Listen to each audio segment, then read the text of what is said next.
Okay guys, sa video na to matututunan nyo kung paano i-screen mirror yung Android phone nyo sa Mac. So i-screen mirror. Ang unang step, punta ka lang sa Google, tapos search mo to screen SCR-CDY. So unang link nyan, i-click mo ito. So click mo lang yan, and then yan yung lalabas. Genie Mobile screen. Okay, so sa baba, punta lang sa baba. Ayan, so sa ngayon sa pag-record ko 3.2 yung version niya. So baka pagdating ng araw magbago yan, update niya. So ito lang gagawin niya, hanapin niyo yung get the app. Ayan, so get the app, click niyo lang yung macOS. Ayan, pagka naklik niyo yung macOS, ayan na siya. So una yung gagawin ito, view. Kung wala kayong view, download nyo, click nyo lang itong home view. Tapos open nyo muna yung terminal, click nyo dito, tapos click command space lang, tapos terminal, type nyo terminal. Yan, terminal. So lalabas na, so enter nyo lang. So wala yung download yung view. Ayan, so ito i-copy nyo lang to, itong code na to. Ayan, copy, tapos paste nyo dito sa para ma-download nyo itong home view. Kailangan kasi yun eh. So paste nyo lang dyan. Ayan, tapos enter. Ayan, so yan nyo lang mag-install sa password. So lagi password mo, type mo lang. So ayan, mag-install na siya. So press enter daw.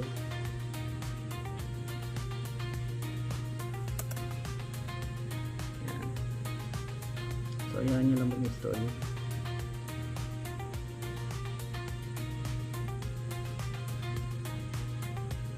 Ayan, medyo may katagalan kapag depende sa internet.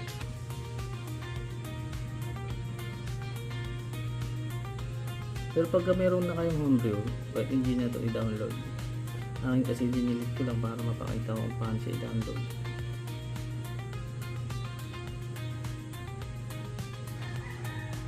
So siguro i-fast forward ko na lang ito para mabilis.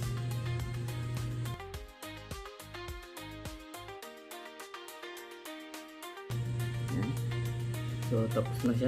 Ayan. So para makita yung successful na na-install na at yung version, type nyo lang to, hyphen tapos version. Yan, enter.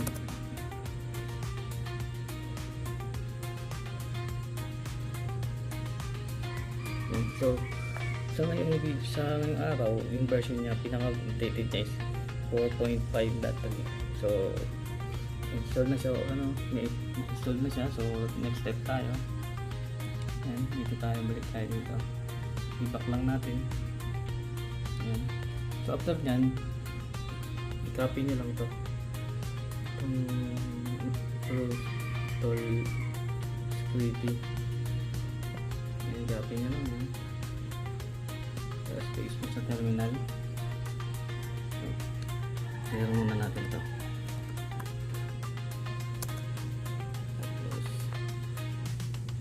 Paste. Tapos enter. Ayan, tayo nyo lang din.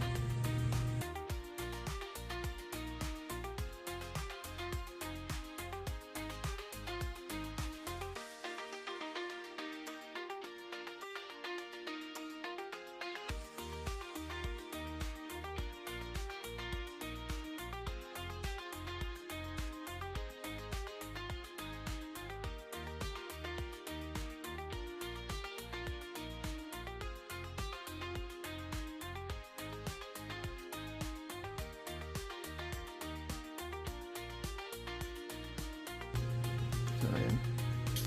Ayan, tapos na siya. So, may protect pa tayong code. Clear muna. Ayan. So, clear na. So, punta ka ulit sa browser. And then, ito. You need ADB accessible from your path if you don't have yet. So, copy mo lang to.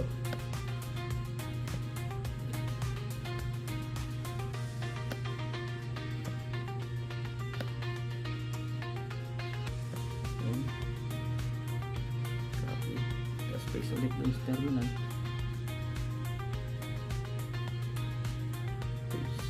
Tapos enter.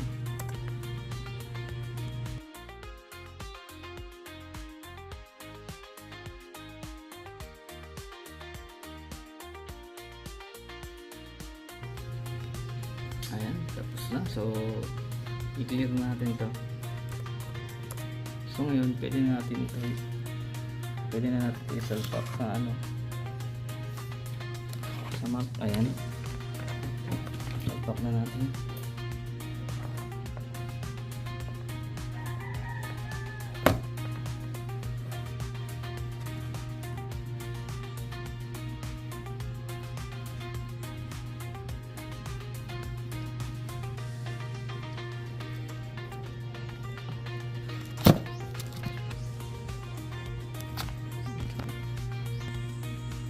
So, basta nasalpak nyo na, ganun nyo lang.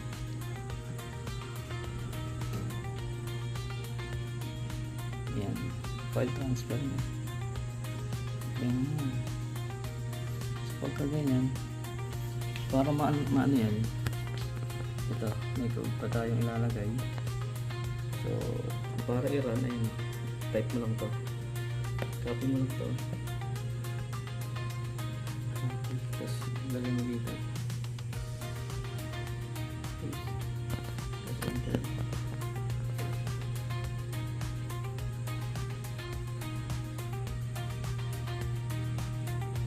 So ADB gawin lang ng ADB. So paano mag-open ng ADB? Settings lang. Yan. Taal sa settings. About phone.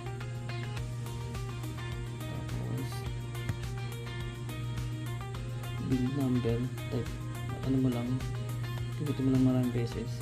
So, password. Yan, pag tinype na yung password mo, back mo.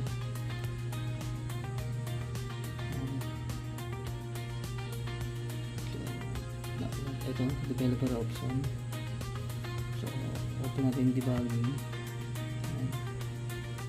Okay. Yan, allow.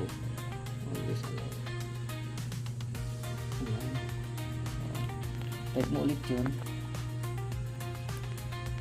Paste mo ulit. Enter.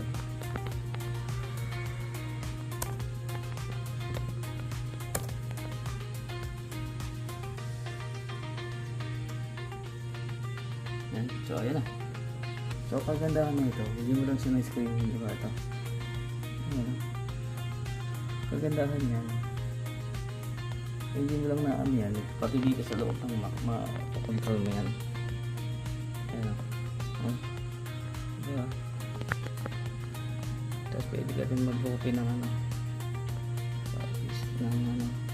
kahit anong apps. Yan, YouTube Music. Diba, nakakontrol siya.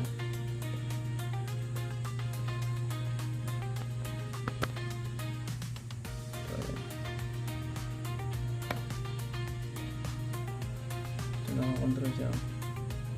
So, yun lang. So, huwag kalimutang subscribe. Subscribe lang kayo para sa susunod na video ma-notify kayo. So, at saka follow nyo na rin itong Facebook ko.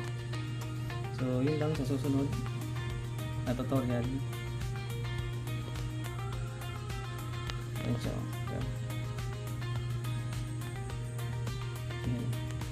So, yun lang. Thank you.